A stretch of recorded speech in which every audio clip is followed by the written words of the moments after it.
তুমি মিসওয়াক করা ফজিলত তো জানো,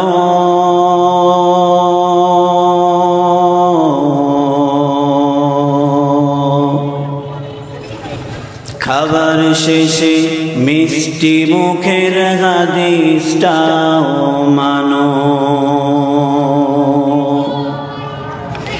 তুমি মিসওয়াক করা ফজিলত তো জানো,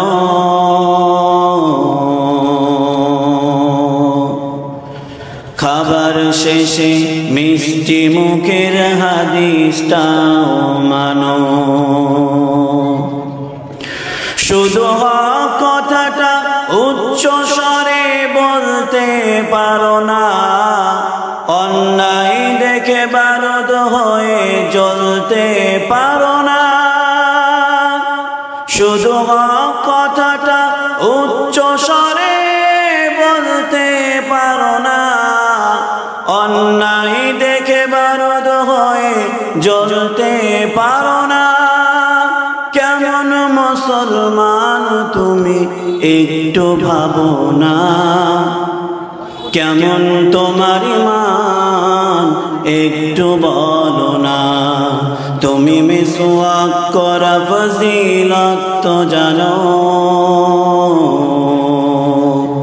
খাবার শেষে মিষ্টি মুখের হাদিসটাও মানো।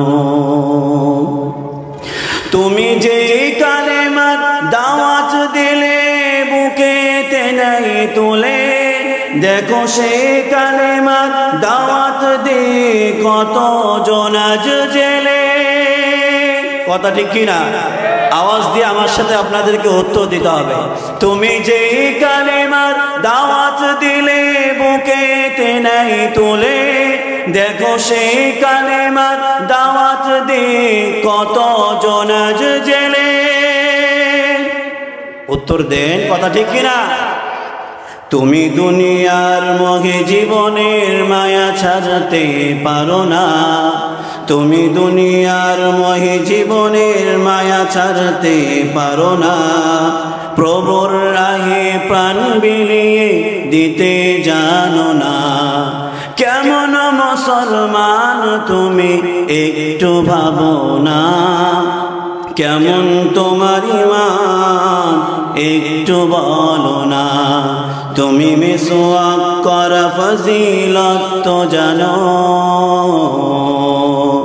খাবার শেষে মিষ্টি মুখের হাদিসটাও মানো। যারা দিবস জামে যাই লড়ে যায়, কোরআনের কথা বলে, তুমি তাদের কেউ জঙ্গি বলো বাতিলের শুরু ধরে। কথা ঠিক কিনা?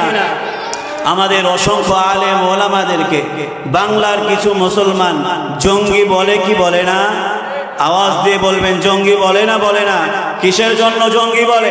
যে আলেম ওলামা কোরআনের কথা বলে, কোরআন তাদের বিপক্ষে কোরআন যাওয়ার কারণে আলেম ওলামাকে কিছু বাংলার জনগণ জঙ্গি বলে না? বলে না?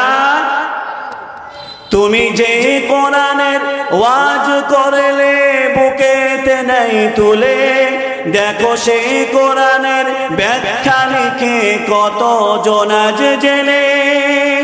কেমন মুসলমান তুমি একটু ভাবো না, কেমন তোমার ঈমান একটু বলো না।